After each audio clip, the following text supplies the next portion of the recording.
Well, good news. I don't know why my sound for the music isn't working. I don't know.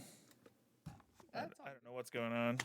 Hello, Tell welcome us if to this is Splits still. Queen. Welcome to Splits Queen, a podcast where two gays talk about video games.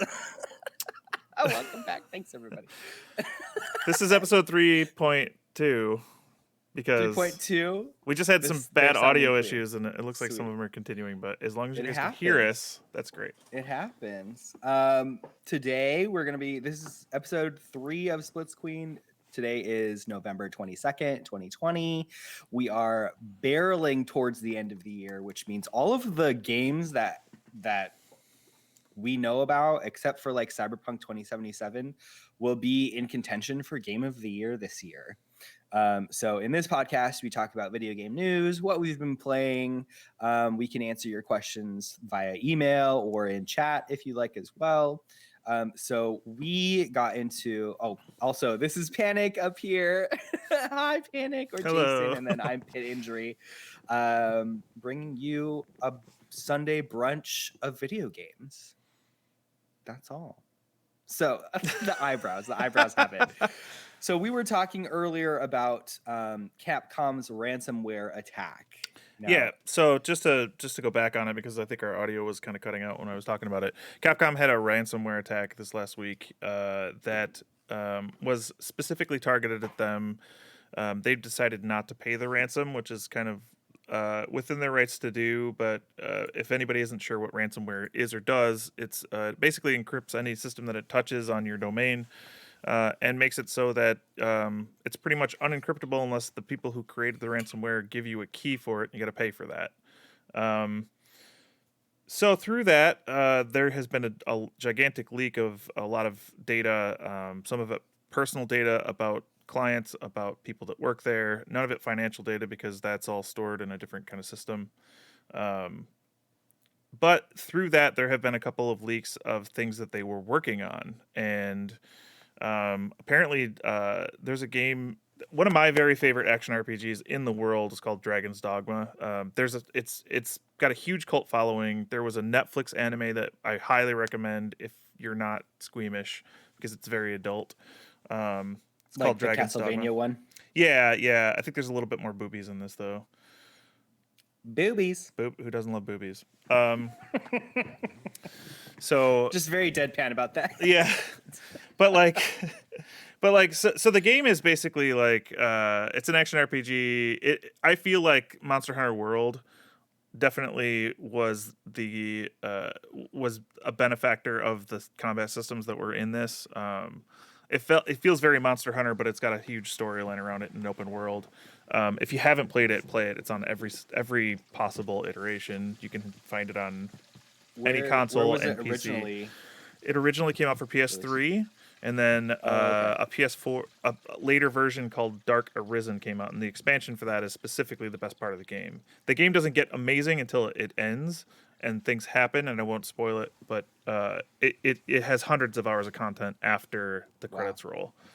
That's pretty cool. In any case, they're finally working on a sequel. Now they did come out with an MMO for Dragon's Dogma in Japan only, and there have been ways to play it if you use a VPN to make it look like your IP is coming from Japan, but that's like not a Right. it's not a great system. You'd have to get like a crowdsourced translation if you didn't read Japanese. So this is really good news if they are coming out or if they are working on a Dragon's Dogma 2. Also, Street Fighter 6 was in development. So that's where all of these leaks came out of. Exactly. I was So like, why are they announcing these it's things? not really leaks; it's that they were hacked, right? A leak is Right. like somebody tells a journalist, and that journalist then Right. releases it. This is all data that was released to the public because they didn't pay the ransomware. Oof. So where do you recover from this? Well, Like, I'm not sure. There could be a lot of ramifications for things like Resident Evil 8 was under development.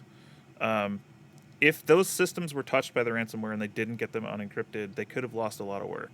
That could push release dates for Capcom games back pretty far.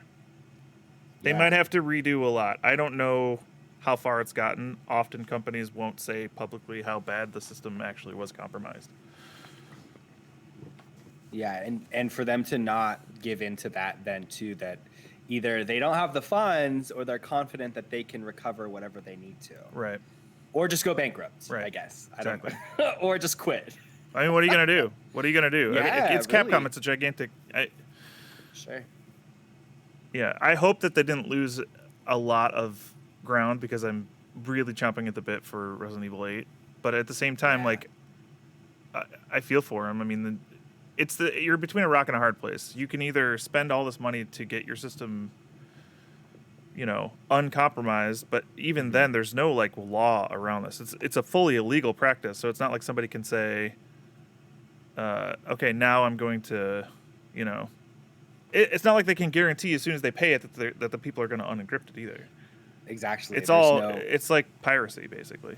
Like, right. There's no like moral code to you hacking a system yeah, in hopes that you're not going to get that money. Count Jacula in chat says, I feel conflicted about this kind of practice. Like, I'm glad to hear about the news for these games, but also really sucks that someone would do this. I fully agree. Um, I fully and agree.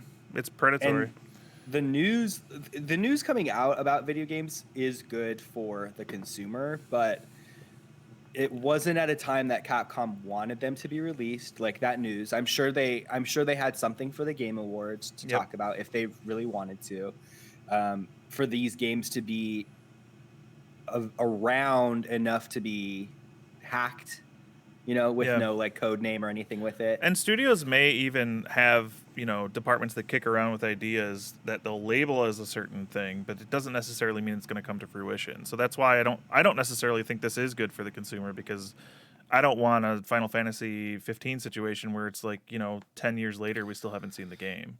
Right. Yeah. So, I mean, release like game announcements and releases are a very touchy subject in terms of stuff like that, where you don't want to announce something so early that the fervor for it just goes way down after like a few months. Look at Cyberpunk. Most people right now are more Yeah. upset about the delays than they are excited for the game. And I think as soon Yeah. as it comes out, that's going to be erased. It always is. But I mean, there's something to be said for hype around a new product, especially a new IP. Um, Mm-hmm. you can't. I would much rather get an announcement that, hey, this is coming out in a couple months. And it's always been really cool when that's happened. I don't know if I've ever been like, oh, I wish they would have just told me like a year ago so I could sit here and froth over it. Like, it doesn't Exactly. work that way. And keeping that secrecy too is also really difficult when, especially as teams grow and get bigger. It's hard to keep things under wraps. And when Right. they do, my favorite ones are the games that come under the radar, and they're like, when a press conference comes out, they're like, it's coming out today. Right. Those are the ones that I'm like, wow, that they really have been working on this for quite some time. But speaking of releases, the first thing that I wanted to talk about was IO Interactive, who that developer normally creates Hitman games. So Hitman 1, 2, and then the third one's coming out soon. They released a trailer of 007. So they're going to be using the James Bond IP to create a new video game. They just put out like a teaser trailer, basically just showing off the iconic 007 intro of a bullet in the chamber and then it flipping over for the bullet to come out. But Yeah, I'm gonna so show that behind us real quick. But like, yeah, I don't know if you ever played any of the Hitman games or if you like the Hitman games. I played a few of them. I know that they're good, and I respect like what they have done, but I haven't been able to like fully play one. I have played Have, through, I think, all of them. I'm a okay. big Hitman fan. Oh, nice. So Before these games came out as well. yeah, even Okay. like the original Hitman. There were a couple of Hitman games. I guess it's a singular person, but multiple titles. The one, yeah. They just consistently got better until they just didn't, and then the reboot happened, and the Okay. reboot is incredible. Yeah. So for anybody who's not familiar with what Hitman the series is, it's basically a Hitman simulator where you are Agent 47 and you are tasked with going into levels that are basically little sandboxes, and you have to figure out how to take out your target in the most clever way possible and get out without being seen. So every level has like an achievement sort of thing that you can get called Silent Assassin, and if you can do that, it means you didn't use your gun, you didn't go loud, you were never seen, and you did it efficiently and quickly. And it used to be a really fun thing for me to do, to go through old levels, because the first time you go through, you're fumbling around, you don't know what you can and can't interact with. And I'm talking like interact with, like you could make a fountain squirt water across the map, and then all of a sudden there's a puddle where you think the guy's going to walk through, and then like there's a generator that you can rig there so that the mechanic who's working on something will like mess it up, and it like causes an electrical shock that kills it. You want to make it look like an accident. Can So you imagine developing this? it's got to be so fun. It's got to be frustrating, wildest, yeah. because it's all huge series of dominoes, and that's what IO Interactive has really been good at, is coming up with these sandbox levels and then letting the player, especially in the reboots, with the amount of NPCs that are around and the different like emergent storylines that happen. So you'll be walking through a level like the first level in the first reboot Hitman 1, not to be confused with Hitman 1 that came out like 15 years before that. Right. But I think that it's the first or second level is in Paris, and it's at a fashion show. And there are multiple ways to take out the targets that you need to get, because sometimes there's more than one target. And so like you can have it so the chandelier falls on them on the catwalk while they're walking, because one of the targets is a model. And you can have it so like you can poison things, and then backstage where they're eating or something, like the director of it. It's just, there's so many different ways to skin a cat or to kill a person, I guess. Right. And the cool thing is that they opened it up to having multiplayer, like an asymmetrical multiplayer, where you can set your own targets, go in and take that person out, and then once you've been able to do it, you publish that and then challenge other people to find ways to do it. And with hundreds of NPCs in there, like the game is kind of endless that way. Yeah. And Hitman 3 is coming out in January of 2021. So they're ready and rolling for their next game even after this one comes out. The thing is, excited for that one as well? I'm very excited for it. The thing is, they're really puzzle games, essentially. Yeah. It's not an action game, although you can pull out a gun and start going at it. You will die. Like, it's very realistic in the gunplay, like 1 or 2 shots and you're dead. It's very slow paced, considerably. It's very slow paced considered, like with most games where you'd kill people. That's what I'm worried about with like 007. There's a lot of action sequences in those games. There's a lot of like high flying, like car chases and things like that. Those aren't traditionally done in the Hitman games. So a studio that's very used to making these like contained sandbox levels where they have, a certain pace, I'm wondering how that's going to translate for this team. Right. I'm thinking about what kind of gameplay will they showcase in this game, or like how will they use the IP to their advantage?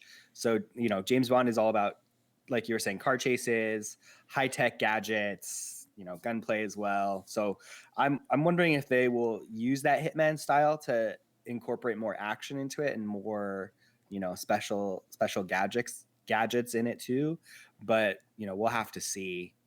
Whenever you create a game based off of a license, especially a movie license, it's always that fine line of making sure the game is good but also staying true to the IP, or vice versa, right? It's very difficult. So we'll see. But I know I'm positive IO would be one of the best developers for creating a 007 game like that, unless you're looking for multiplayer. I suppose Rare's a little busy right now. Right. They can't make another GoldenEye. No.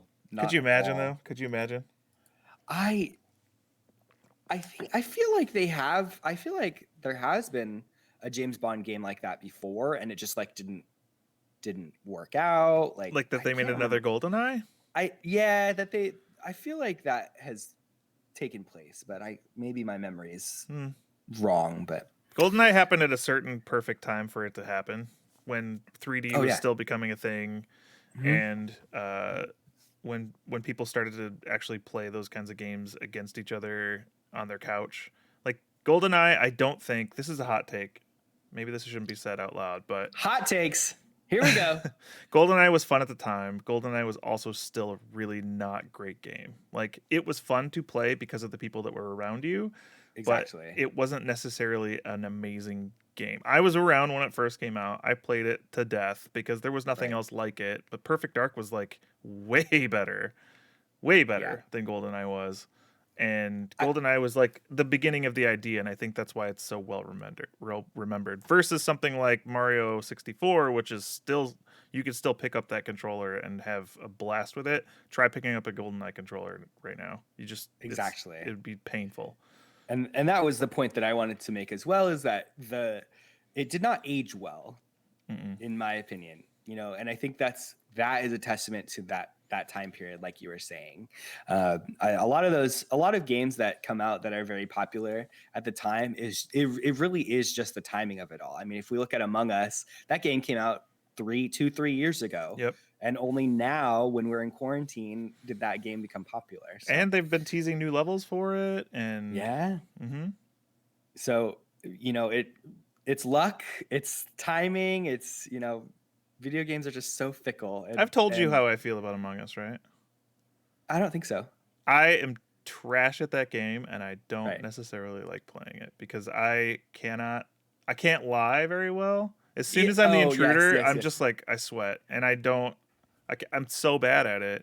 Even if I'm not the intruder, I act suspicious because I can't remember where the hell people were. I I'm only worried about my thing. I'm looking at the I map know. constantly, and then when somebody's like, "Well, okay, Panic, where were you?" and I'm like, Hell if I know. I Up in don't the know top left. I exactly. don't know. I'm I feel I'm the not same thinking way, so beyond we're like good. the 3 feet in front of me. Like, Right. I'm just No, bad at that sort of thing. I felt the same way, and I have played with groups here and there, and when they're good and they're grilling you about where you were, and I'm like, I don't know how to answer these Right. questions. They're making me anxious. But yeah, so Among Us is a great example of that, of it just being a well-timed game. Um, but the next thing that I wanted to talk about today was, we missed it last week. I think we had a lot of other stuff to talk about, Hmm. but N7 Day, or November 7, is usually the day that BioWare celebrates Mass Effect series. Mass Effect being a series of like 4 games now. We don't talk about the Where fourth one. we don't talk about the fourth one. I purchased Andromeda. I was like, I'm optimistic. It's gonna be It can't great. be as bad as they say it is. Yeah, I didn't finish it. I think I Uh, probably put like 4 hours into it, and I don't. The thing about Andromeda wasn't the facial animations, which is what it was really paying for. I know I'm starting with right. the negative, and I don't want to do that, but No, I'm already here. yeah, we're here. So the big thing about Andromeda when it first came out was that, like, wow, these facial animations are really wonky. They're kind of out there. Actually, the animations in general are kind of bad. Hmm. The thing that was bad about that wasn't those, because they were eventually fixed, as far as I know. It was that it was very dull. It It was the just rest was of the game. super dull compared. Yeah, the storyline. There were no memorable characters. The gameplay wasn't great. It was just, all of it was just very like watered down. Right. Honestly. But now, So the reason, yeah, so the reason we're talking about this is because BioWare announced that the Mass Effect Remastered, or Mass Effect Legendary Edition, is coming out in 2021. It's going to repackage Mass Effect 1, 2, and 3 all together, and hopefully upres them, and we'll see what they do with the Mako, because I don't really want to drive around. right. Look at that In this image, game. though. That is really exciting. Mass Effect, when it first came out, blew my mind. It was a space opera Yeah. that you played through. It was more deep than any other RPG I'd ever seen. It had Yeah. gunplay in it. Uh, this came out around the original came out around the time that Gears of War was blowing everybody's mind with third person combat, and Yes. it took cover shooting and that sort of thing to the next level. It was like, yes, it was the next evolution of the KOTOR sort of engine, like being able to really plan out and pause the action and like look at where you need to go. But it Mhm. really was a shooter with hardcore RPG elements in it. And I, if they, I haven't played the first Mass Effect in a very long time. I played through the second one, I think, twice. Yeah. The third one was Uh, good, but I only played through it once. Mass Effect 1 doesn't age well as well. I know I say that a lot, but Mass Effect 1 doesn't age well because of the control scheme. The control scheme was very rigid, and they didn't translate the control scheme to a more third-person shooter until Mass Effect 2, which is why I think Mass Effect 2 is, leagues better than one. But they really doubled down on like the RPG elements for one instead. So I'm looking here. Gears of War came out in November of 2006, and then Mass Effect came out in November of 2007. 2007, in my mind, there are milestone years for video games. 2007 is one of those years. BioShock came out at that time. Mass Effect came out at that time. Like, there were a lot of really quality games that came out, and I'm wondering if it's just the development cycle for generations and for developers. But Right, like when they finally hit their stride, because these weren't like launch games. These were like, okay, these are the games they're going to start working on with the new hardware and only the right, new hardware in mind. I mean, we're going to see that with PS5 and Xbox Series X. We're going to see exactly. that happen. I feel like this is the lull. The lull of development will be 2021, maybe 2022. We're still getting those like crossover. I feel like we're going to get a lot more remastered games as well, like we did in the PS4 era. Just when PS4 was coming out, we were getting a lot of just PS3 crossovers. So I feel like that's going to be That's the funny thing is probably that something never that's going to really happen. stopped. Like we've been Yeah, remastering games for the last 4 years. right. I, Because the people who are still buying and playing video games grew up on those games and want to see them the way that they remember them. Exactly. And the market, if the market dictates that we can have more of these remastered games come out and they sell, then that's what's happening for the market, Right.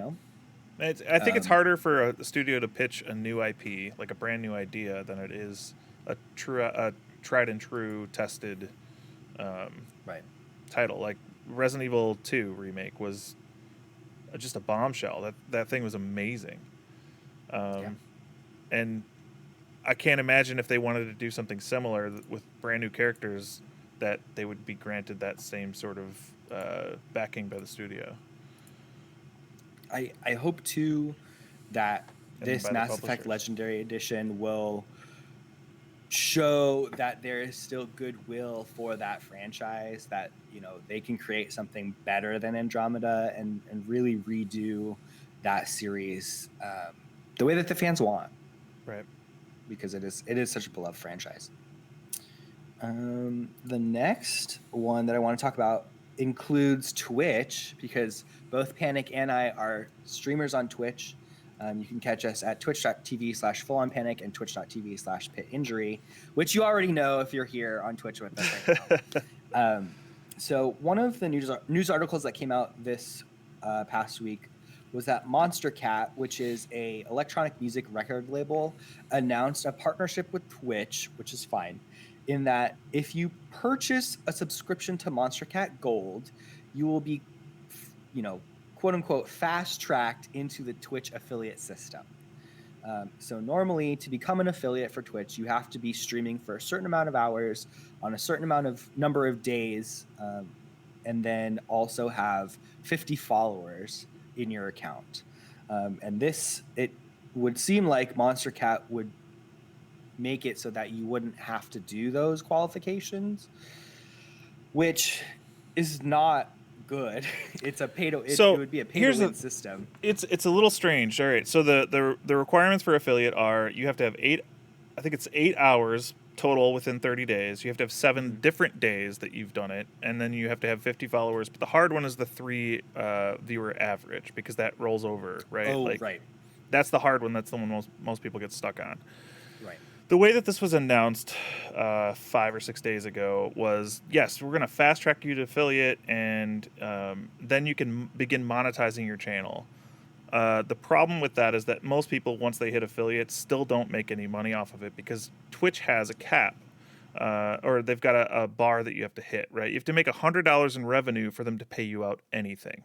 So that means if you are watching somebody who is an affiliate who has like 5 subs and they've gotten 300 bits within a 30-day period, they get nothing of that. They get no money from that. Twitch takes all of that, but Twitch gets to run ads on every single person who comes in that's not subbed. That doesn't roll over to the next month. No. That's within a 30-day period. If you don't make Right. $100 of revenue within a 30-day period, that period is gone. You have to make above $100 to get a payout from Twitch. That's the way I understood it. Oh, okay. If I'm wrong, please somebody in the chat correct me. But I Yeah, I remember it can't being, remember. if you don't make that $100, you don't get paid out. So I what does was this I mean? was under the impression that it rolls over to the next one until you get $100, but I don't. We don't know.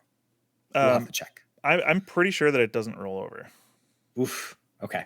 Anyway, So what continue. this does mean, though, is that there's a couple different things here. One, I think that the affiliate uh, classification means that you have done enough homework to be able to do this for enough days to learn the system to be able to do it. We've been streaming for a year. I've been streaming for almost a year, right? Right. I still have tech issues. I still have, some things that don't go right. And I still have, things that I'm working out. I think that getting to affiliate is kind of a way for you to get your toes wet, make sure that it's something you really want to do, try to grow a Right. community, try to get to know how this whole thing works, and then start monetizing, because by then you've got some kind of viewership anyway. That kind of takes away the training reels. It kind of takes away the warming period, if you will, which isn't great for the streamer, right? Because they need that. You don't want to throw somebody in cold. Right.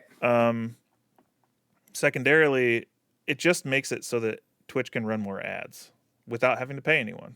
So if they've got a couple people tuning into a stream that normally that person would be an affiliate and have a couple more viewers, it doesn't matter if they're only showing an ad to like one or two people. If all of these people are going to come in and monetize right away, they're getting to send so many more ads out without having to pay an extra dime out to a streamer.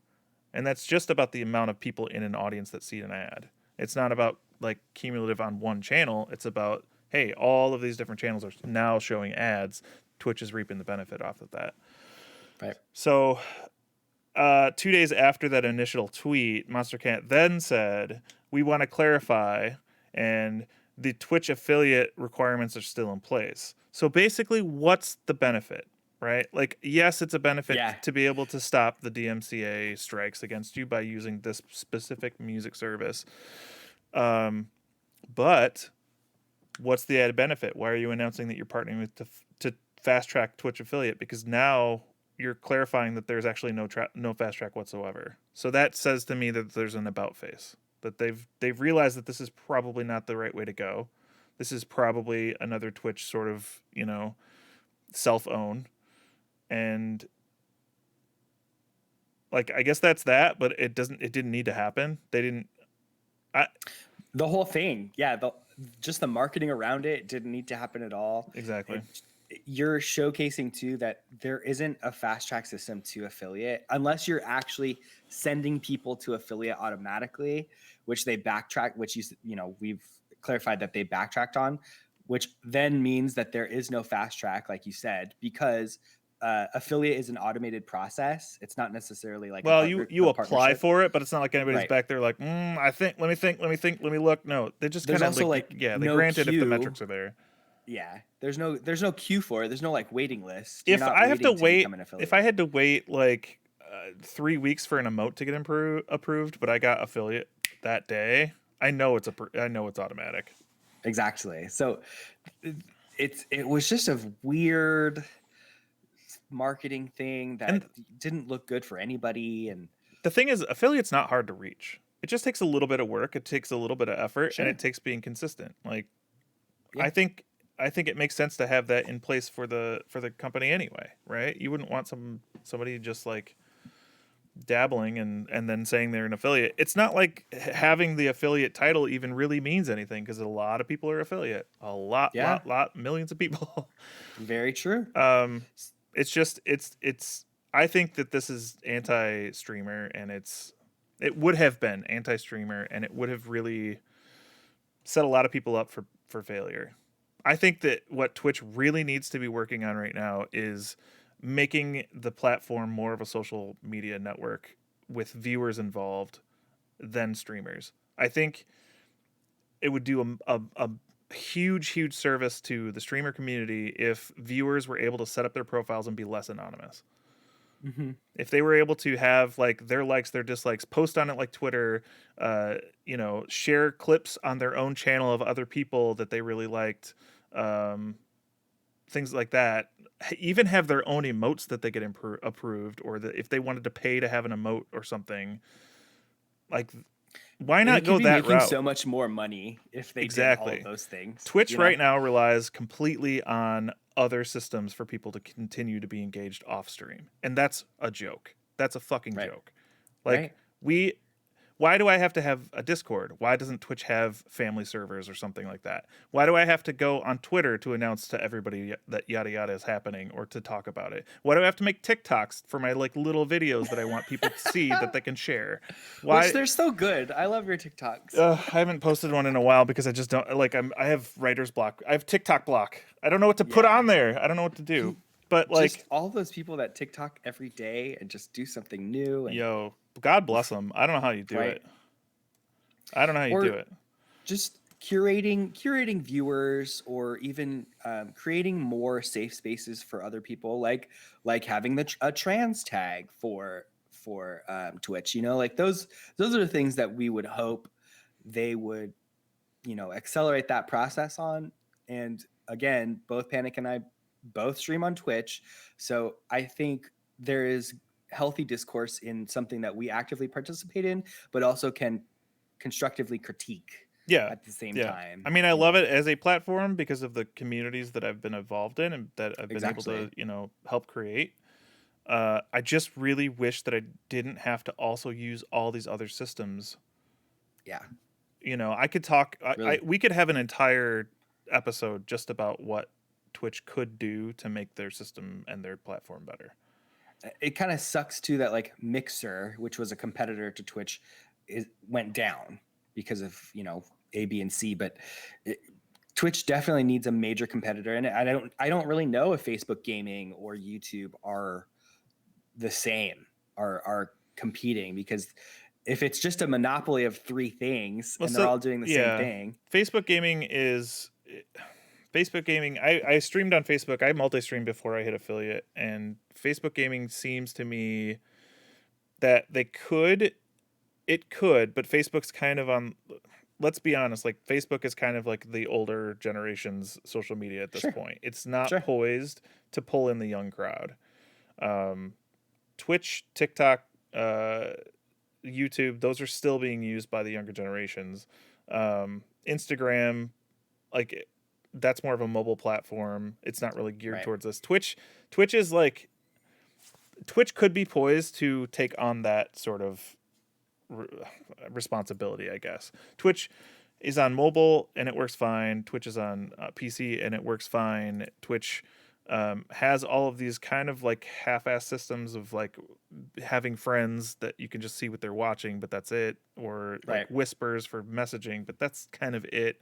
If they were to expand the social media aspect of the platform, I really think that people would stay more on Twitch. They'd have more clicks on Twitch. They would have more abilities. If Twitch, if you're watching, if you're listening, look at all the places you could stick ads in people's profiles. Right. Look at all those places that you could do that. Just Right. build it. People will stay here. Yeah, that it's kind of just baffling to me that Twitch is a Twitch as a platform is just like very stagnant in what they're doing, and everything that they roll out, like all of the announcements that they roll out for things, I'm just like, I mean, I guess like I don't really know if we need The way that, that but the announcements that they have made recently haven't necessarily been to the streamer's best interest. They've been, hey, right. here's how we're gonna make more money on you. Hey, Yeah. here's some more ad stuff. Ads, ads, ads. It's all about right now Twitch trying to make more money for Twitch, and not necessarily about Twitch trying to give back to the people who create every single bit of content on their platform. Yeah. Very true. Very true. I know I sound very We, negative about it, but that's just who I am. I I think it's just that, again, you and I have been on this platform long enough to know the things that we would like to see be done better Right. by a large company owned by an even larger company that has a lot of money to do whatever they want, with this platform. Yeah. I think So one of the other companies or people that have been doing really good work in the video games industry is Jeff Keighley and the Video Game Awards, which is coming up in a couple of weeks. Actually, I don't know if you're gonna be doing like a watch party on it, but I will do a watch party for the Game Awards. I usually do like press conference stuff there, so we'll probably be doing a watch party on my channel. Ooh. I'll come to that. I don't usually do watch parties like live react stuff because I just don't have the attention span. I can watch. I watch things like that, and until it's like the important part, I'm like on 5 different browsers. And yeah, I definitely the same way on that. But the Game Awards just announced their nominations, so I linked to the Wikipedia article because it just has a nice table of all of the nominations for this year. The most notable things that I have seen from the Game Awards nominations are the same, like 4 video games. So it's Ghost of Tsushima, Hades, The Last of Us Part 2, and Final Fantasy VII Remake. Is that like for Game of the Year?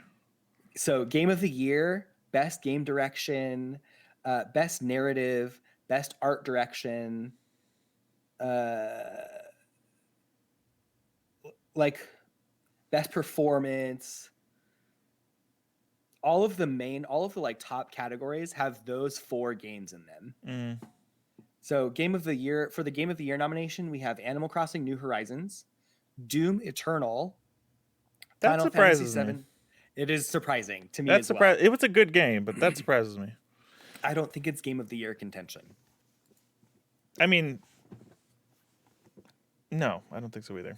I had to think about it. No, it's good. It's not compared to other games that came out this year. I don't think compared to the rest of them, Final Fantasy VII Remake, Ghost of Tsushima, Hades, and The Last of Us Part 2, and Animal Crossing on there. So that's 6. I don't think that Doom Eternal is in the same caliber. It doesn't change. Yeah, it didn't change the game enough. It didn't like raise the bar enough, I don't think, to be there. It's a good game. I would recommend people who like Doom play that game, but it's very much a specific person's game. It's a solid entry, and Doom, the one right before this one, was really good too because it showcased like high graphical fidelity, very fast-paced gameplay. But I think that's the one that's like the odd one out for this list. So who on that list would you pick? Game of the Year? I think it's hard. For me, it's hard because I did not play Ghost of Tsushima. I'm surprised by that. That game's incredible. Are you? That game's incredible. I know. I wanted to play it. I know it's on PS4, but I feel like I just had a few other things that I wanted to do besides that. You still could. It's not too late. I still can. I agree. I don't know. Hades? Really? The little roguelike that could. Yeah. That game is good. Okay. That game is real good, but what are your thoughts on this Game of the Year list? I think that it is mostly predictable. I think Animal Crossing should probably take it because that was a huge phenomenon. Like in terms of impact and how many people played it. Yeah. Impact, timing of when it came out, the kind of relief that it gave everybody when quarantine really first hit. Like I think from outside of just it being a video game, it was also a cultural phenomenon, and it also brought a lot of people together in a time when, we had really nothing else to do. Like, right. When quarantine, go on the Wayback Machine like 8 months ago, when quarantine first happened, like there was a sense of community that we hadn't had for the previous 3 years. There was no argument between people about whether or not we should do this. We just did it. It didn't take, super long for an asshole to start tweeting and people to start questioning it, but there was a time, and that was right when Assassin's Creed. That's right when Animal Crossing, a different AC, Animal Creed, a different AC, Animal Creed. That's right when Animal Crossing came out, and it was like everybody was talking about turnips. Everybody was talking about just which villagers do you have, which ones do you want. out of any Animal Crossing game that's ever come out, that was probably the most unifying experience in video games that it's Right. ever produced, and I think that can't go unlauded. I don't think it's the most technically, obviously, amazing game because Ghost of Tsushima is my personal favorite on that list. But yeah, so ZZT is saying that's a good point. The award this year should probably encompass what a weird year this is. So I feel like that just really fits. Animal Crossing just fits. Even though I stopped playing it because it felt like I was in Groundhog Day, and every day I woke up and time was starting to be measured in Animal Crossing days. Yes.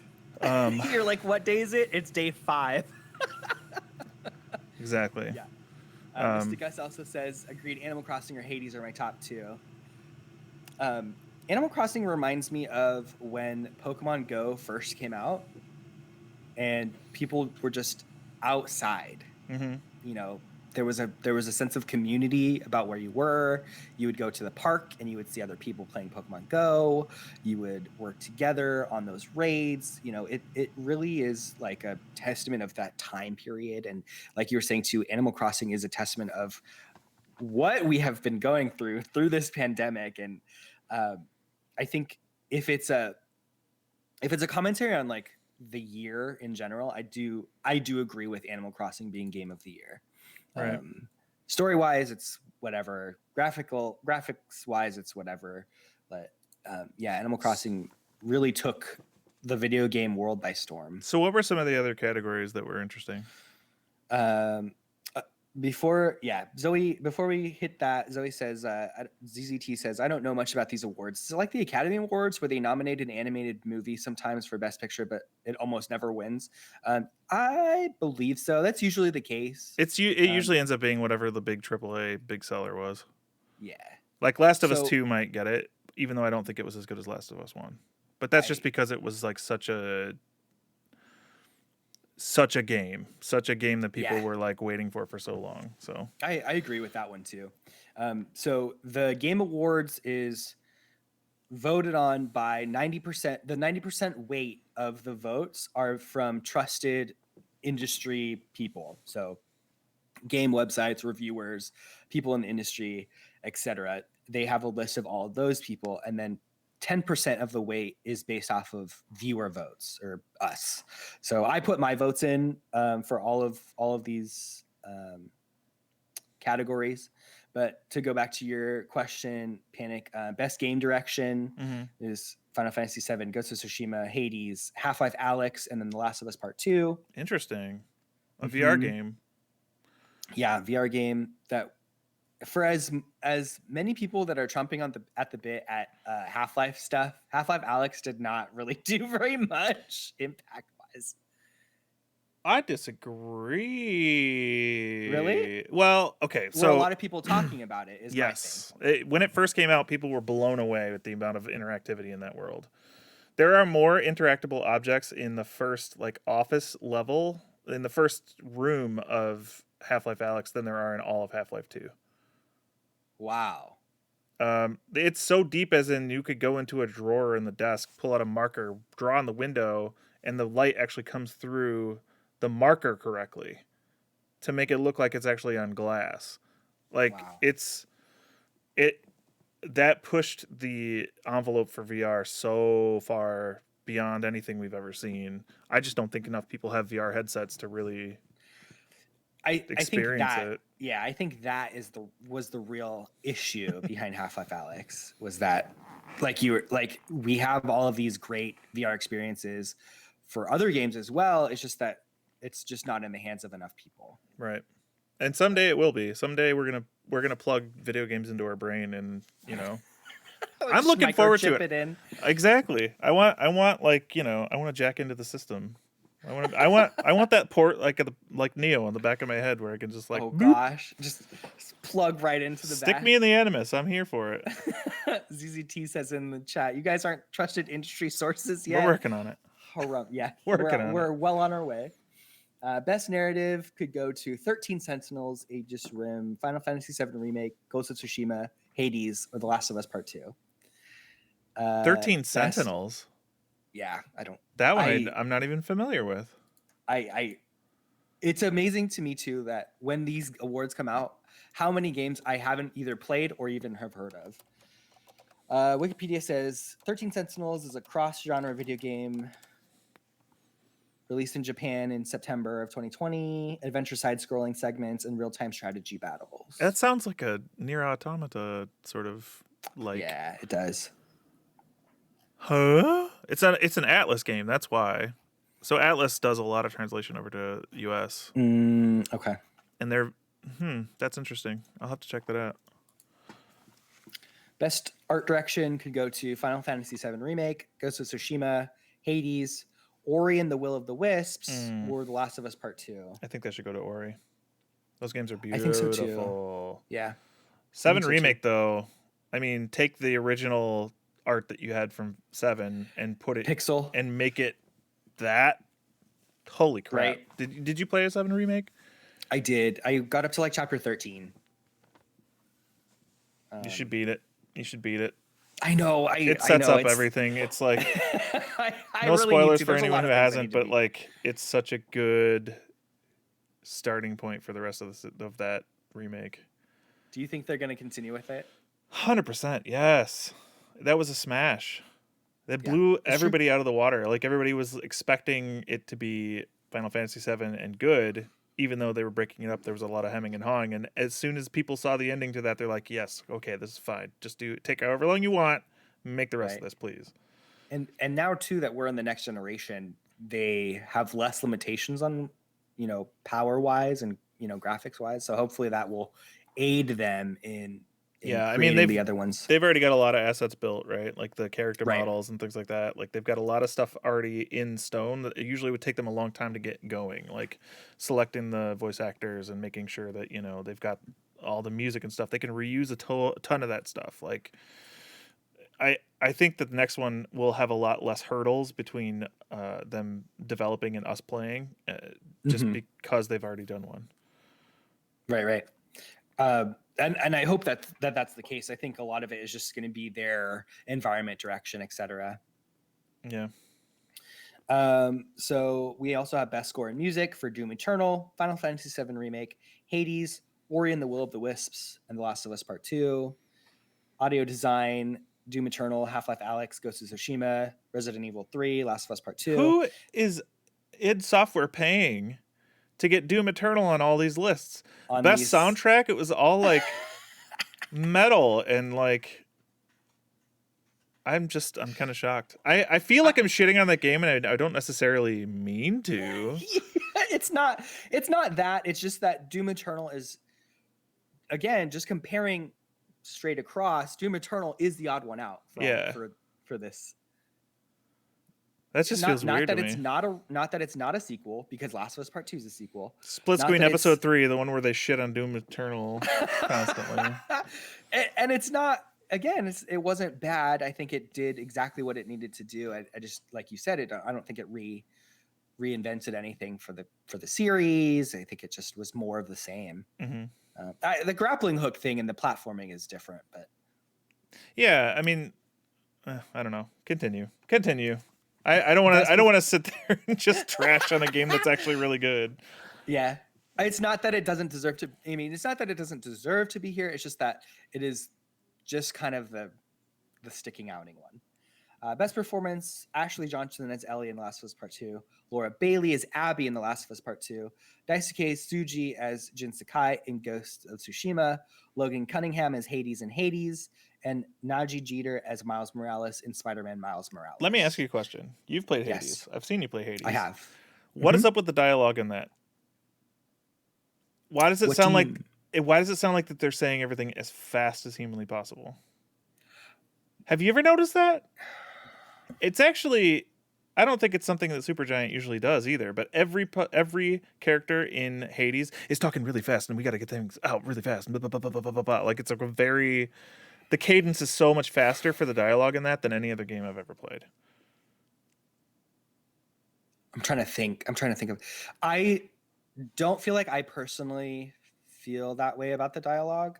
I feel like, I don't know if it's rushed, but then again, I also speak very quickly sometimes, especially when I'm reading. I I don't know. Next time you play it, have you beaten it yet? I've beaten it like once. Okay, next time you play it, just listen to the dialogue and be like, "Damn, Panic's right. They do talk really fast in this game." Like a sitcom fast. Yeah, it's just like reruns of Seinfeld where they've got it sped up to 1.3. You know Oh about that, jeez. right? So they can stick in more commercials. Oh gosh, seriously? Yeah, so like reruns on like TBS or whatever, if that's still around, they will speed up the playback of the episode so that they have more time in between that they can play commercials. It's No. real. That's real. I I'm don't not like saying it. that there's commercials in Hades. I'm just saying like that's how Sure. it sounds to me. I don't like it at all. That It's just fast enough to be like almost imperceptible, but it gains them an extra right. like 30 seconds over the entire half hour that they can throw another commercial in there and make more money. I wonder too if they were afraid of people getting bored with the dialogue because it is an action roguelike. You know, it's you're you're hitting those beats so quickly that maybe they just wanted to make sure you weren't cut out of the gameplay too much. You know. Yeah. Um, ZZT in chat says, I wonder if it's because of the cadence of the whole game is, yeah, like that. It's intended to be played over and over again. So you got to get through the dialogue. Yeah, Yeah, no, that's exactly. probably what it is. But it is, I just noticed that like they all sound very rushed in that game. Not that they sound bad, but they sound very rushed. Right. And they're immortal. Yeah, What's the rush? exactly. Nobody's going anywhere. Yeah, Deb says hi. Says now I need to watch someone play Hades again. It's a Absolutely, good game. Danny. I It's on your recommend it wish for list. anybody. I played it I on do too. Switch and it plays just fine. Where would we? So we have best performance games for impact. If found, Kentucky Route Zero, Spiritfarer, Tell Me Why, and Through the Darkest of Times. Tell Me Why we'll probably get that. I hope so. Kentucky I Route hope Zero so. is like a 5-year-old game. Did that get a re-release or something? Let's look. The release, it says January 2020. No, there's no way. Kentucky Route Zero is... First revealed in 2011 via crowdfunding Kickstarter. First releasing in January. 5 acts were released sporadically. First in 2013 and the last in 2020. So it's even older. Yeah. That's Yeah. so the last act, 5 acts. It takes them 7 years to get those out. They're not super Yeah. long. And well, I mean it's cool. It's a very like mind-bendy sort of adventure game. If you haven't seen Kentucky Route Zero, it's pretty cool. It's like I'll pull up some of it, but Kentucky Route Zero is a point-and-click game, contains text-driven dialogue. There's no traditional puzzles or challenges, with the focus of the game being storytelling and atmosphere. here's the TV edition for PS4. Let me throw this up here. It's by Annapurna, which makes a lot of cool like out there games. Right. So why then do you think this game was nominated for Games for Impact? That's what I'm not sure. Like, what's this category specifically says what like cultural impact? Like, what are they going for with that? I don't know where the description of each of these is, but Games for Impact I feel like deals with the messaging regarding the game, and how what that impact is on you as a gamer. I mean, this is a very cerebral game, and it does feel very personal when you play it. I played the first like 2 episodes of it because that's all it was out at the time. Apparently, they'd finished the game finally. Tell Me Why I feel like has more of an impact on. It has a lot to say about a lot of things. I did not personally play it, but I watched a couple of different streamers play it. John C Dub. Did you stream this? Did you stream? I didn't because no. I watched the entirety of C-Dub's playthrough. Right. So I feel like that one had a lot of emotional impact on people. This one I can't say because I only ever got through the first 2 episodes of it, but it was very, very cool. The art style and everything. I know that Spiritfarer has gotten a lot of praise as well for how like calming it is, I guess, and just very much just how positive it is. It's a beautiful game. Did you play Spiritfarer at all? I played I it haven't. once on stream. It's a game about learning how to say goodbye. Basically, you take the place of death, and you're ferrying souls of people that you knew in life around to finish like their last wishes, essentially, and then you're taking them to the bridge to take them across, that sort of thing. Okay. So it's a very bittersweet game. It's beautiful. The sound design is incredible. The hand drawn art is incredible. But it's definitely like a sad experience in that. Right. I think for Games for Impact, Tell Me Why did such a great job of normalizing being a transgender person. The message that we get around a main character can be transgender, and it has absolutely, not absolutely, but like very little to do with the plot, right? We're Right. It not moving just the plot is along. that person, and it doesn't Exactly. need to be said, and that's why it matters. That's why it was so cool. And this being Transgender Awareness Week, like Yes. I'm putting my hat in that ring, not just because of that, but like it's just nice to be able to call that out and say, that it's just incidentally who that person is, and it doesn't get used as a plot device. Their life isn't made miserable because of it. Um, yeah, that's just a good Right. thing And to I, see. I feel like, okay, so Zoe in chat says, Games for Impact, for a thought-provoking game with a pro-social meaning or message. Yeah, and I definitely think that Tell Me Why is a great, again, a great example of that, showcasing a gay relationship, showcasing just normalizing all of that is really important. So I hope personally, especially again from both of us coming from the LGBTQIA2 plus community, that Tell Me Why gets recognized for that. Yeah. We have best ongoing game, which is usually a game of something that has just come out, not necessarily this year, but has continued this year. So Apex Legends, Destiny 2, Call of Duty Warzone, Fortnite, and No Man's Sky. If No Man's Sky doesn't take this, it's rigged. Really? There's never been a turnaround in video games quite as successful as this. Maybe Final Fantasy 14. Absolutely. I would agree with that for sure. But I think No Man's Sky edges that out because there's no expectation that No Man's Sky continues to release new content and continues to upgrade 5 years after it comes out, but it does, and it continually has gotten better and better and better, and now it's got a huge following. When that game first came out, there was a clamoring for people to get refunds on it because they felt like they were lied to. Right. Sean Murray probably had to go into hiding when it first came out because They like did. he was one of the The most whole hated people in video games when it first came yeah, out. the whole team of half a dozen people had to basically stay quiet based off of I think too, and it was partially PlayStation's problem It because they was were a lot of it hyping was it so Sean Murray. much. A lot of it was this Him guy too, who right? was he was he's not inexperienced because they were able to put this together in the first place, but he was promising a lot of stuff that wasn't ever implemented or has finally been implemented, but promising a lot of stuff to be there on launch that just wasn't. The game when it first came out was 3 miles wide but like an inch deep, Yeah, and it's definitely changed that around. Like there's so much more that you can do in that. It would take we could sit here and talk about No Man's Sky for 2 hours. have you gone back to played any of it after this initial After each patch remaster or releases, I whatever? go back and I start a new one and see like what's different. And the even the starting sequences have changed. They've gone from only first person to having a complete third person. They've gone to VR. It's one of Wow. the most expansive like games I can think of at this point.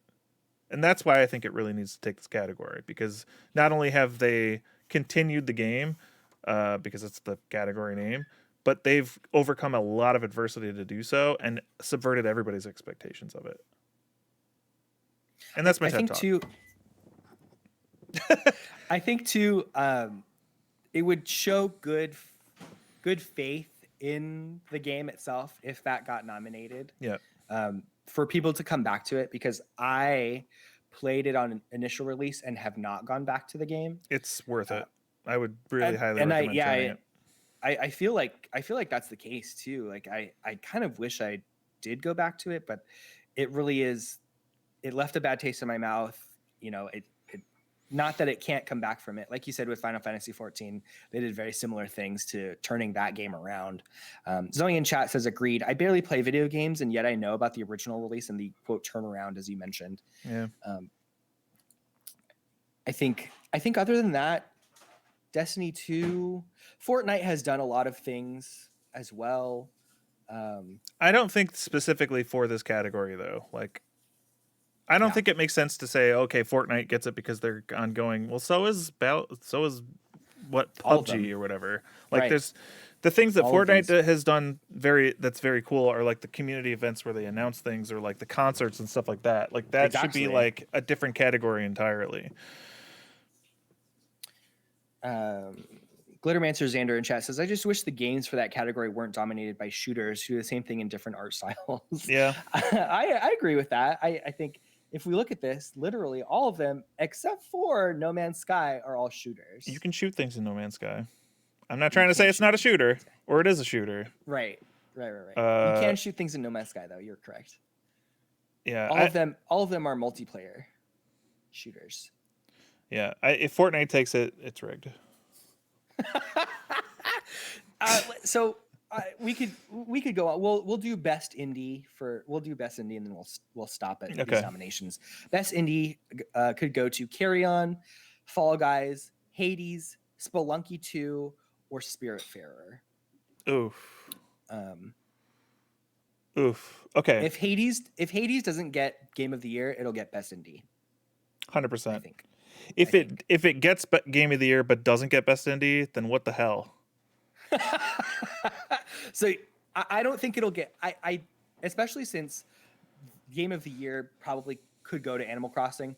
I think that industry, people will give Hades Best Indie and not give them Game of the Year.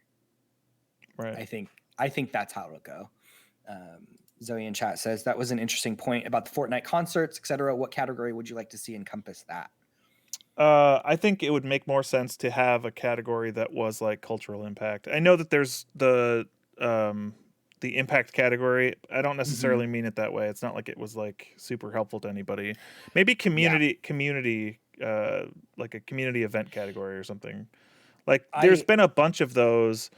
There's been a bunch of those kinds of things that have happened. Like Destiny had a couple events where like it would only happen at that time on that server or whatever. Like where the world's vanished or whatever. I stopped playing and following Destiny 2 a while ago, but I know that there's been events. Too much. Yeah, it's too much. We've talked about it before. I think. I just think that like that's something that's happening now in games, and that might be a good category to have like best in-game event or something. Right.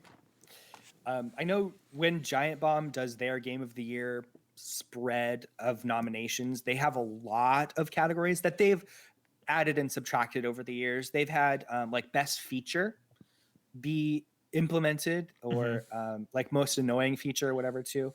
Sometimes they will nominate things like loot crates as like the most annoying feature, right? So it could be a generalization of games. So I think going along the lines of what Zoe was asking in chat, it could be like a best feature kind of thing where you nominate a specific instance of that feature for a game. That would also broaden that category to the point where we could have that yearly. I don't think games iterate enough to have like concerts in Fortnite be something that we could nominate 4 or 5 things every single year on. Yeah, I don't think those kinds of things can happen simultaneously within 1 year for a first. Right. And have it be something new every single time. Right. Especially since it's like a feature of that. Like I would say, like, if you are still doing cutscene events like in Resident Evil 4 this year, you're probably doing something wrong. Like that was something that came out and was cool for a while and is now not cool. Like loot crates, similarly. You mean like in Marvel Avengers? I didn't play it. I haven't even seen it. We've talked about my feelings about superheroes. We have. It's just not my wheelhouse whatsoever. I didn't and don't plan on playing Spider-Man. Just I don't find superheroes very exciting. That's okay. That's all Um, right. But Marvel Avengers has cutscenes or QuickTime events just like that. And the QuickTime event will pause the cutscene if you don't press the so button. you have to hit it. Like it's just gonna make you. You can't even fail it. It's like, so there's one where Thor is like getting ready for a punch, and if you don't press it, it just freezes. Oh my god. So why even have that there? Are you watching? Are you making sure you're QuickTime events a thing to begin It's with? telling you to put your Twitter down and pay attention to the cutscene. That's all it's doing. Speaking of that, have you noticed, as you play PlayStation 5, that you don't have time to text people back? There have been these social articles coming up of about. I saw one that was like, for all of those that I usually text back during load times, I'm sorry. Like things like that, where just load times now are just so fast on these. Oh, absolutely. Even streaming, like I've been streaming Demon Souls every Tuesday and Thursday at 7 p.m. Eastern time. Twitch.tv/full-on-panic. So I've been streaming Demon Souls, and yeah, there's not enough time to like check chat when you're going between. Like if you go to the bonfire and warp back to the Nexus, it's within like 3 or 4 seconds. You're in and you're going. Right. So when is there time to do other things? You're just ingrained in this game now. I live here now. I live in my PS5, and you can't pause unless you're at a bonfire. Yeah, there really is. There is no pausing in that game. You can't get out of it. You're constantly, there's no reprieve. But so there are a lot of games and franchises that are being recognized this year. What are your thoughts in general on Game of the Year? What are your thoughts on the award season, for movies or video games? I think it is important for us to take stock of the things that were really important, that had an effect, that pushed the bar, that raised the tide so that all ships could float higher. Yeah. But I don't necessarily like the competitive nature of it. Video games are just fun. I love to play video games, and I don't necessarily like to play all video games. We talked about this. Like, people are going crazy for Spider-Man. I don't really care about Spider-Man or want to play Spider-Man. I think it would be cool if there was like a program that was like a look back at the best stuff, so that Doom Eternal could possibly, they don't have to necessarily win anything, but they're included in this like look back at the best things that have happened. And it's not that it's better or worse than anything else, because all of this stuff is subjective. Like, somebody's going to love Doom Eternal more than any other game on that list for Game of the Year. And they're going to be like, oh, it was robbed. No, it necessarily wasn't, but it doesn't have to be a competition. These are like real people's lives that are getting affected by this stuff. Like, I was watching Jonathan Dornbush from Beyond stream Demon Souls the other day, and we were sort of having a conversation through chat that like review scores, like, why does there have to be a score attached to a review anymore? Like, if studios are paying up bonuses based on a review score on Metacritic, and reviews are supposed to be a subjective thing, that doesn't seem right to me. That like somebody's opinion of a game that these people have poured their blood, sweat, and tears into could result in a team of people getting a bonus or not. Like, just like there's real world repercussions for whether or not a game wins Game of the Year or not. And I know that we like to classify things as humans, and we need to know, like, is this one better than this one? Because that's just kind of like what kind of beings we are. But I think I would rather tune into something that was just a celebration of the medium, that brought up the good high points from that medium and didn't necessarily have to rank who did better than who. Right.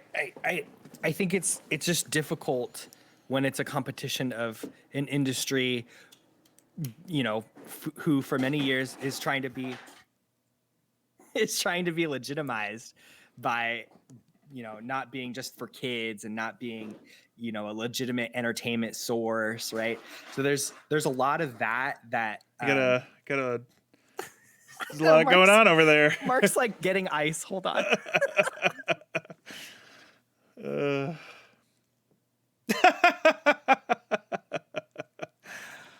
Oh my gosh. Okay. he is going at it with the ice machine over here. He knows you're streaming.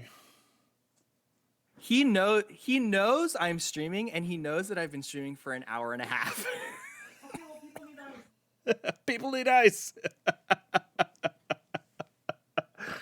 So it says, see, I think this year they expanded the best picture category to have like 10 from 5 nominations. Would we want that for game of the year? I would like to see.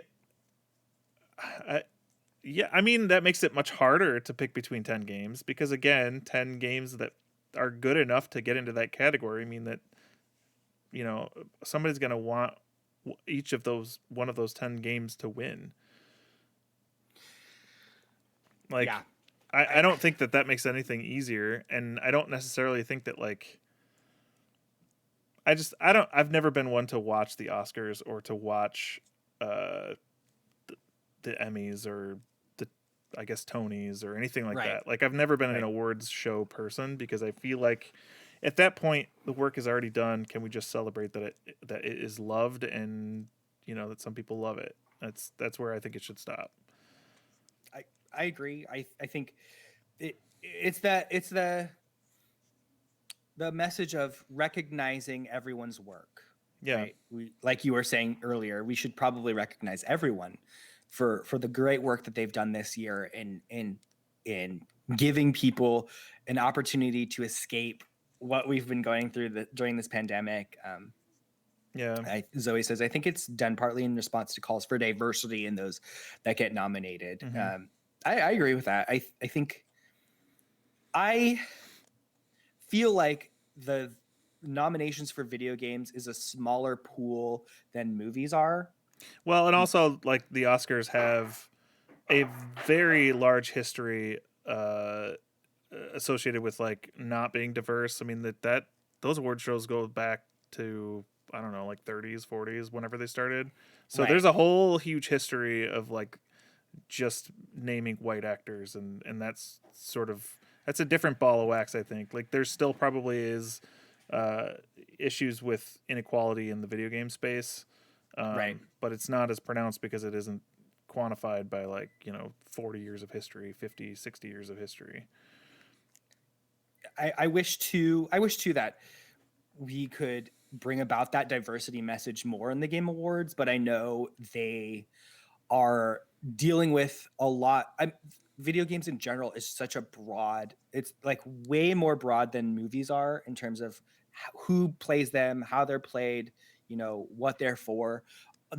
In terms of that too, like I didn't mention innovation and accessibility. Mm-hmm. Any of the genres, we didn't go through the genres, but and then all of the esports stuff that they nominate esports athlete, esports game, esports team, esports coach, all of those things you and I have no connection to at all. Yep. But they're in the Game Awards just like Game of the Year is, or Best Action Adventure Game is, because people really want to, people really adhere to that, and they really are there for their teams and that competition side of video gaming. So there's just, I think too, I wish that we had more time for diversity. Not that diversity doesn't, we always have time for diversity, but I know that the Game Awards used to be like a 4-hour long show. Yeah. Like just jam packed with trailers and et cetera and all that stuff. So I think Games for Impact and the accessibility category too is hopefully they don't get sidelined, and that they really showcase those two, because it is important to show like diversity and where we've come from. But I agree. For the Game Awards, it's the reason that I like the Game Awards more than I would watch the Emmys or the Oscars is because the Game Awards does showcase new games coming out. Yeah. They always have the It is new my video Super game Bowl for trailers. commercials. Right, exactly. But also it's dealing with like that, that medium, that art medium. Mm-hmm. Do you think that, and kind of funny had this question come up as well, do you think that the Game Awards should be moved to a different month? The timeline for the Game Awards is that, so Cyberpunk 2077, and the reason that this came up is because Cyberpunk 2077 is going to be considered for the Game Awards 2021. It's not going to be considered for this year. Yeah, that makes because sense of its to me. release.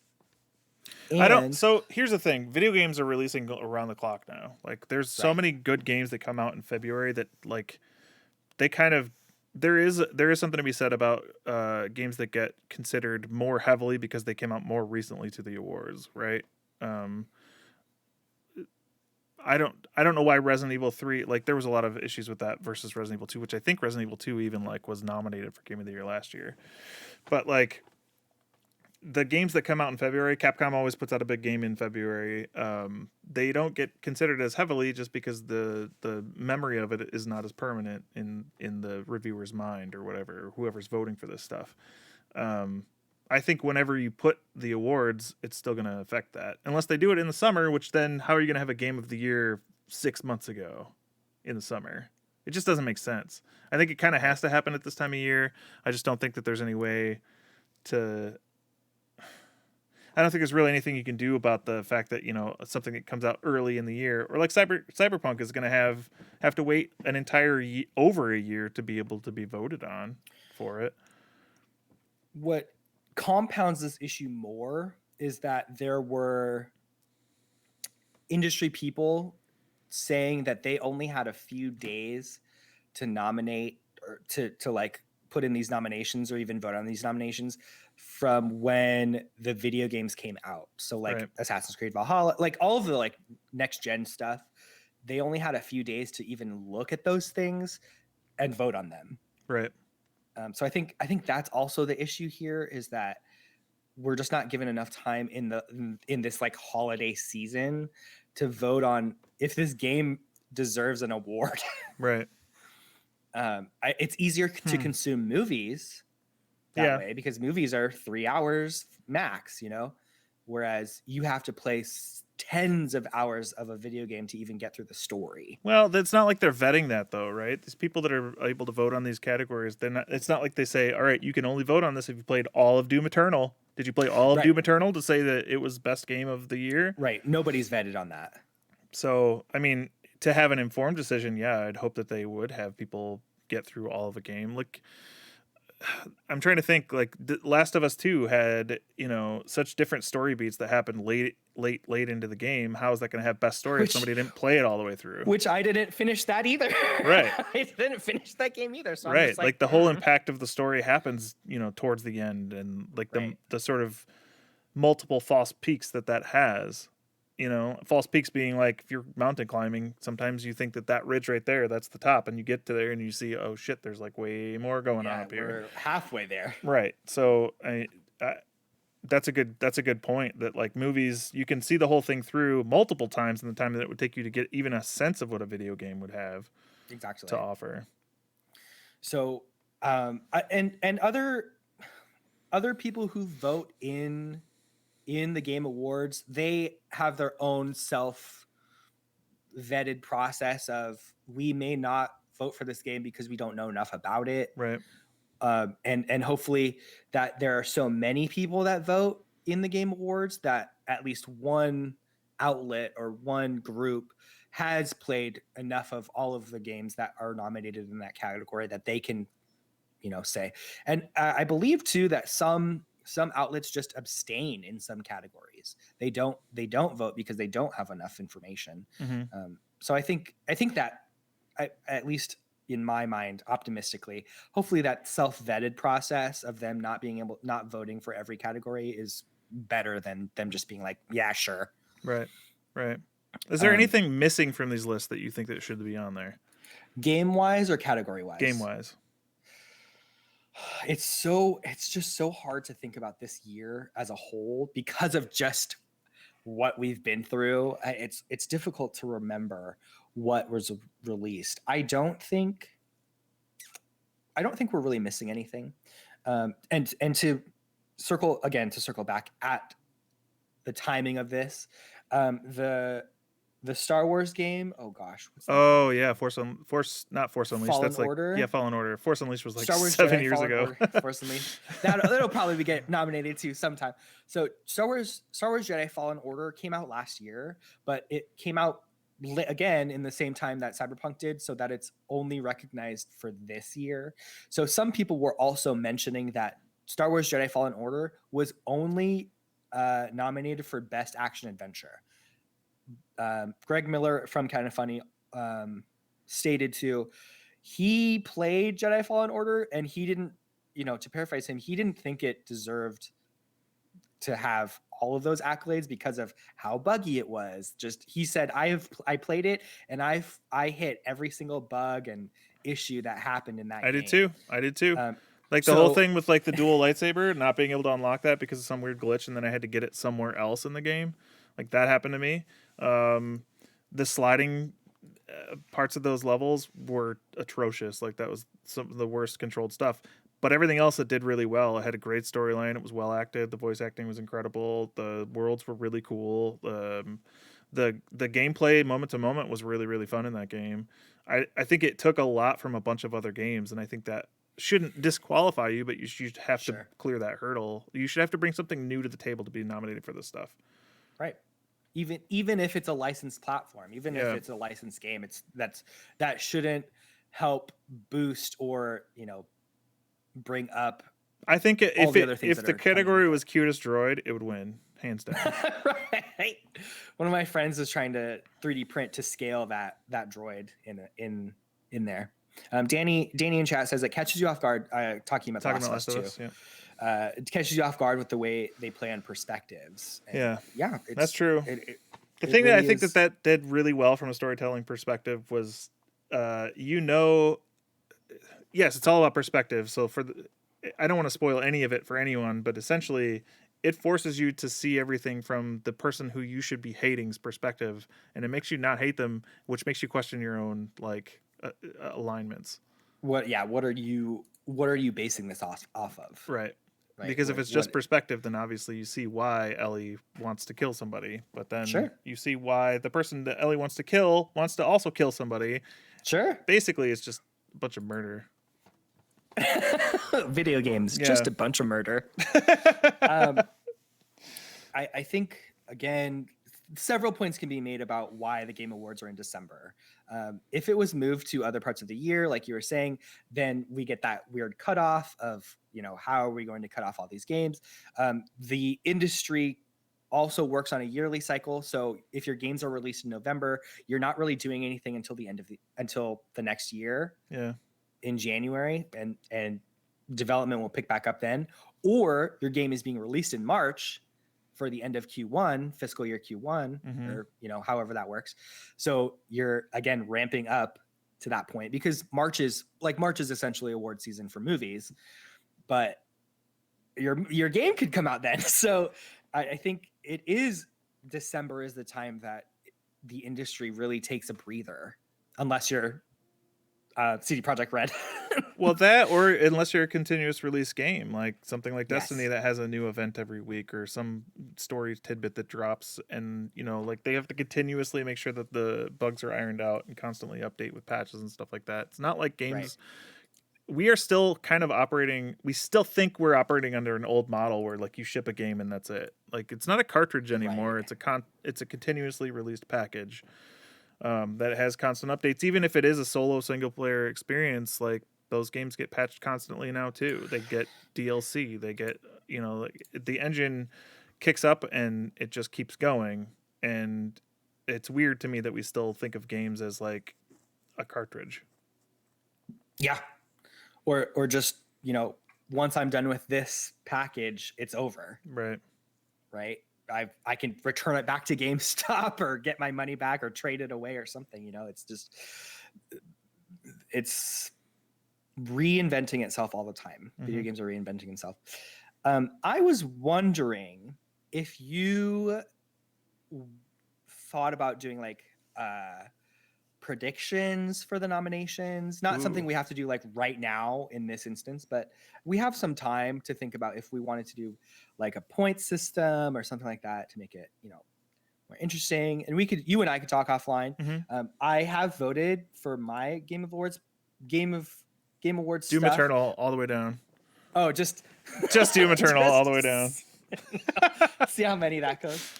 But I think it would be interesting to see our perspectives on like who we would think would win. But we can talk about that next time too.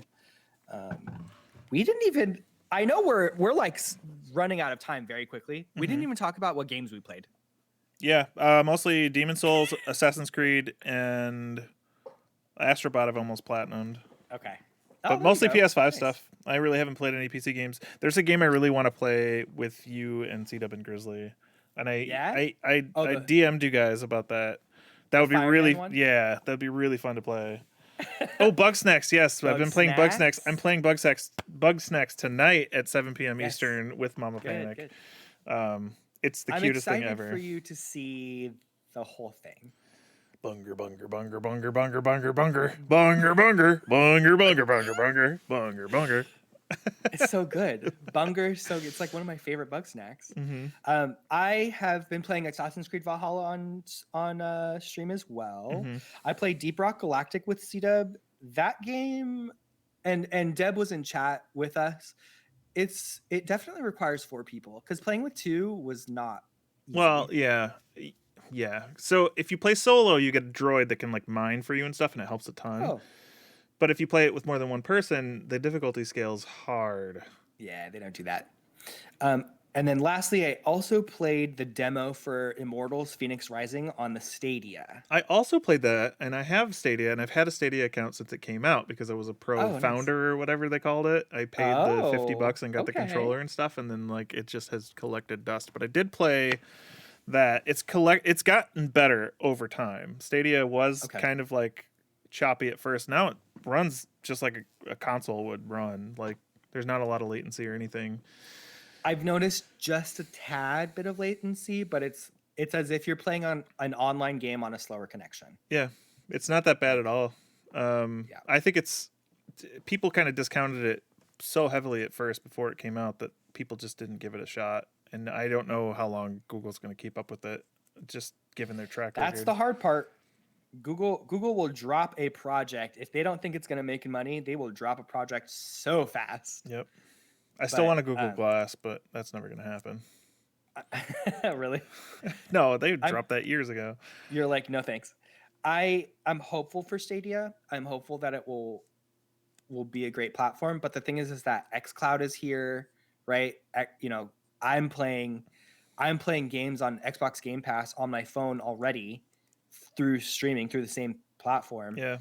I don't have to get another account for it. It's also I don't have to get Stadia Pro because I already have Game Pass. So it's like that Netflix situation where you're like, how many of these streaming accounts am I going to have to pay for in the future if I'm going to do this? Going back to Immortals Phoenix Rising, I think it's okay. I think it's one of those like 7 out of 10 kind of games. And when I say that, I mean,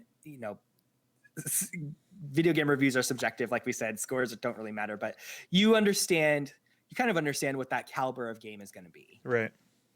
Yeah. I think it's going to be for kids. I don't think it's going to necessarily be for kids. Some of the powers were really cool in that, like the ability to like move your arrow. The thing is, it's a Ubisoft game, so it's taking all the Ubisoft stuff and like putting it in a super condensed little package. It is an open world game, but all of the events for it are so close together. Like literally over every ridge is like another thing that you've seen in another Ubisoft game. Right. It's just dressed up to look like a pretty like sort of Breath of the Wild like ish game, but the combat is something I've seen in Assassin's Creed. The exploration is something that I've seen in like every Ubisoft open world game ever made. Most of the powers that I've seen are just things that like we've seen all this before. We know what we're getting into with this. I think it's really strange to me that Ubisoft has this sort of model where like they come up with one concept that works kind of well, and then they put it in every game they make. Every location of Ubisoft around the world has the same access to assets and game mechanics that they just put them all in the same game. It's like okay, we're gonna make this genre or put it in this setting, but we're gonna keep like the same kind of thing going. Like this is the kind of game we make. They've been doing that for so long since Assassin's Creed.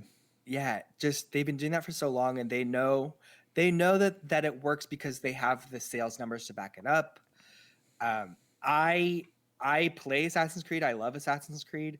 I don't like that model for Ubisoft. I don't think they innovate on their model enough. I think they have a lot of things to work on, stability wise and quality wise that they could do. I think they realized it after doing the revamping of Assassin's Creed, but for Immortals, like the reason that I said it was for kids is that I just think of it as Breath of the Wild plus Assassin's Creed minus chopping your head off, minus the gore. Yeah. And I personally enjoy some of the gore in those games, like the Assassin's Creed games. I love it, like the animations for the kills and stuff. For some reason, like that makes middle school me just like giggle. Like when I first saw Mortal Kombat and Sub-Zero rip somebody's spine out of their body, like that was the coolest thing I'd ever seen. For me, it was, to be honest, it was a little jarring for me to see that level of violence in Assassin's Creed because I haven't played. Besides The Last of Us 2, which I played a few months back, I haven't really played any games that had that level of violence in a while. Oh, yeah. Just thinking back, because when I stream like cutesy games right now, like Bug Snacks, there's some other things that like Hades isn't that bad either, but no, I just stream a lot of those things. So then when I see that violence, I'm like, oh, I forgot that this exists. The world is cruel. Right. But yeah, we're at like an hour and a half. Yeah, I think we're good. I think we did a really good job today. Yeah, audio issues at the beginning notwithstanding. Oh, but I mean, it was fixed right away. Like, after that, we were good. But thank you all for joining us here on SplitsQueen. You can find that gentleman up there at Full On Panic on Twitch, twitch.tv/FullOnPanic, twitter.com/FullOnPanic1. You can find me at twitch.tv/PitInjury or twitter.com/PitInjury. SplitsQueen comes up on Sundays at 10 a.m. Pacific or 1 p.m. Eastern. You're playing today? I'm playing today. I'm playing Bug Snacks with Mom. I love that. I think we might finish it. You may. It took me 9.5 hours. Wow. So there's Well, maybe we won't. More bunger. It took me 9.5 hours, and I played it straight through that.